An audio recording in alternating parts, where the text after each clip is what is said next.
Difference between Bellator and UFC. You've experienced both. What do you see as the main differences? Why is UFC just so far ahead of Bellator? I think no, that's a good one now. I think it's night and day, man. It's like driving on an M1 motorway to go on a back country road. Just kind of. Is there that much difference in it? Man, I guess that's. I wouldn't say maybe go to a B class or a C class road, but it's not. It's just night and day, man. The UFC, they're the best at what they do. I tell you, who's another top promotion is KSW. You see the production and the organisation that they've. Is that the Polish one? Aye.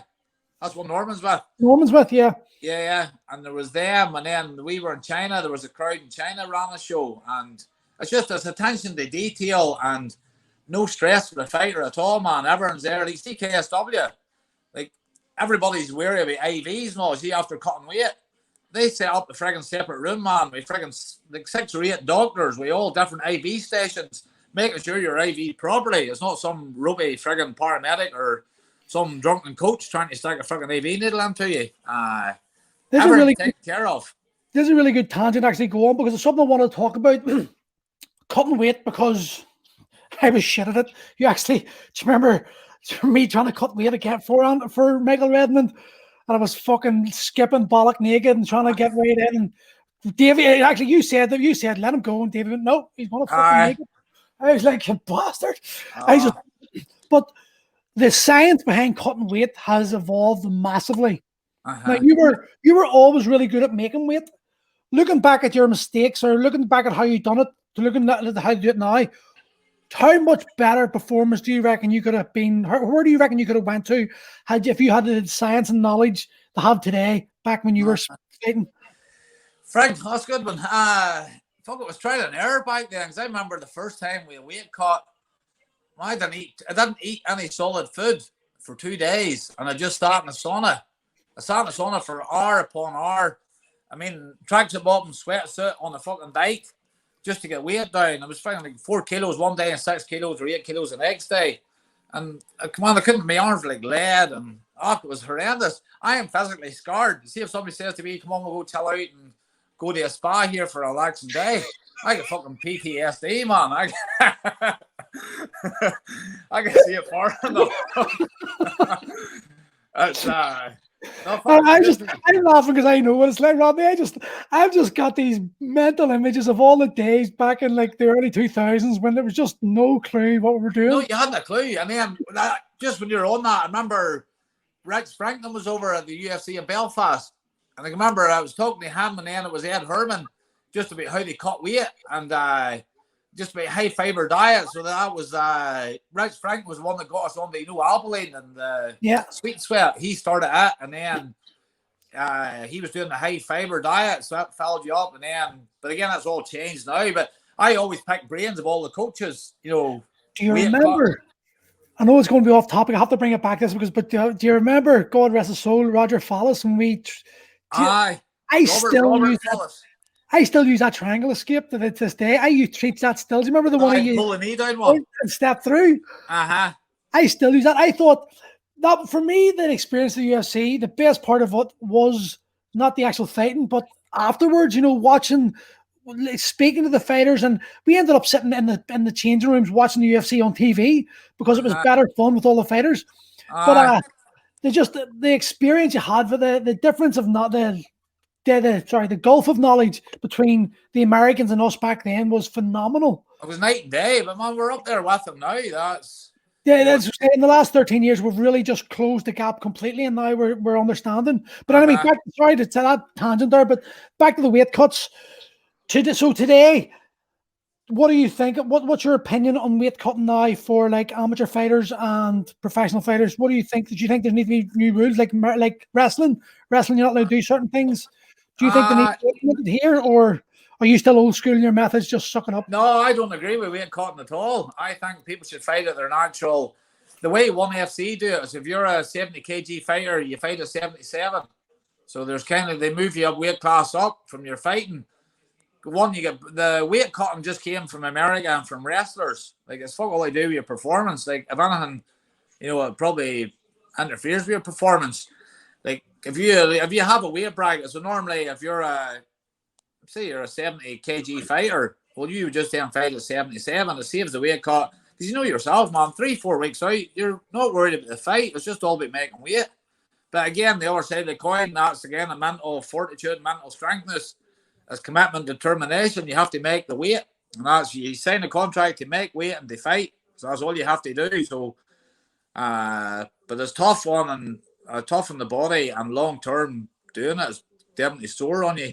But on again, today's methods is a lot more scientific. You know, you've all your nutritionists and you know all that, the water cutting and stuff is.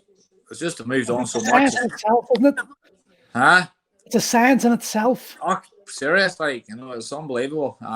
So then, why do you think there's been such a delay? Because weight cutting is not healthy and it's bad for the sport, and there's a potential risk for death. It has happened before, you know, extreme weight cuts in wrestling, even MMA. Why do you think the UFC and the MMA in general are so against adding more weight classes? Surely that would make it safer and make it more exciting.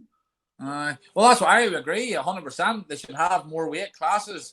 Why they haven't changed it? Because more deaths have actually occurred with weight cutting. I know in China and Brazil, a lot of ones have died with sauna cutting weight. There's no need. It just comes from that, the wrestling mentality, and like the wrestlers come out to UFC and stuff from that. Like they, no, I think it's just moved with the times, and basically the way ONE FC do it is perfect, and that's the way everybody should follow that rule. And if I was doing anything over here, run the show again, I would be doing that. Whatever your natural fighting weight is, I'd move you up a weight. There's no weight cut. So what do you think? What do you think would be the sweet spot for weight categories? Because right now we've got what? Featherweight, lightweight, welter, middle, light heavy, and heavy. Aye. Well, I think there's a big, was it between the lightweight and welterweight, it's too big a gap. So yeah. The 73.5.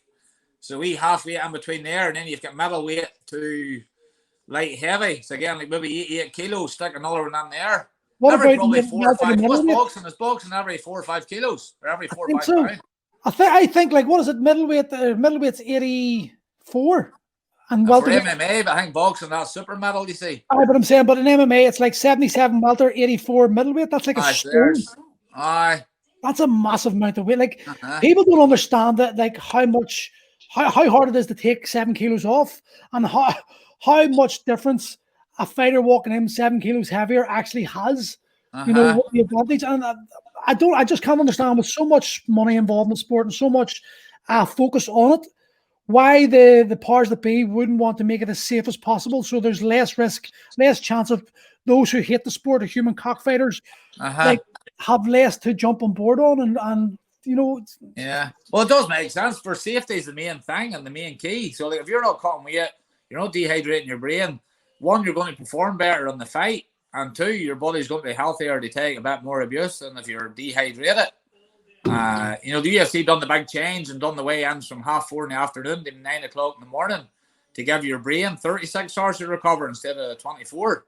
So like that, but just scrap the weight cuts. Like, yeah, of course you have a bit of cutting to do, but for that other ONE FC as well, the way they do it, whenever you make weight, so if you're say 70 kilos, you fight at 77, you're only allowed to hydrate up a certain percent, so you can't balloon away up to friggin' 90 kilos.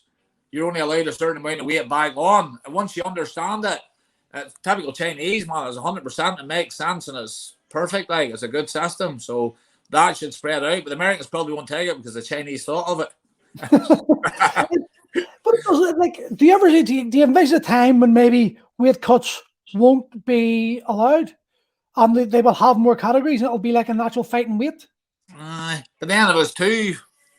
No, I think you still need to keep weights for the light. You can't have too many divisions and too many belts, because then likes of boxing, guys are jumping up like 8 and 10 and 6 divisions. You know, like, you know yourself, if you're a 65 kg fighter, you're not really going to go to 84 kgs to fight somebody. Yeah. But no, I think you still need. I think you have to be more relaxed, but not as like maybe every 3 or 4 kilos have a separate division. So why did they take out why are you not allowed to use IV drips anymore? Because one for masking steroid, or what do you call steroid fucking with the IV. It was kind of been masked behind it, or kind of, and it was the plasticides that kind of were. It was all explained to us over there, but basically that was the main thing behind it was people were masking now. What's the other name they use for it? Not steroids. Performance enhancing drugs. Performance enhancing drugs. That gear. Give us that one. Again, Ballymena, hi. Big Joe, no problem. Do you agree? Do you think it was a smart move, or do you think it's been detrimental?